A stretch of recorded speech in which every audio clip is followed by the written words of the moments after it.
Jim Cramer here, taking a trip from Wall Street to the DraftKings Sportsbook for this week's First and Trend.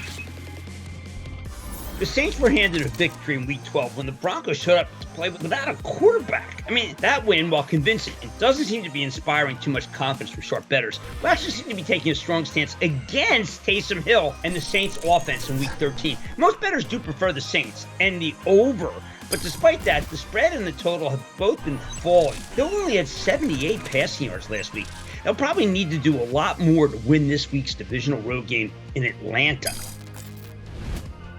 Now, Week 13 also marked the 49ers' first home game from Arizona, as they've been temporarily relocated due to COVID-related protocols. The Niners probably kept playoff hopes alive with an impressive road victory against the Rams last week. I like that game.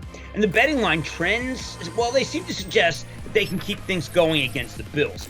Even though it's not really a home game, the odds have moved strongly in San Francisco's favor. Nick Mullins is still the quarterback. George Kittle is still out. So it would probably be a surprise to a lot of people to see the Niners as favorites against the Bills. Last but not least, maybe it is least, the NFC East. Yep, the NFC East continues to be the, quote, highlight of the 2020 season, as it remains by far the most competitive divisional race in football.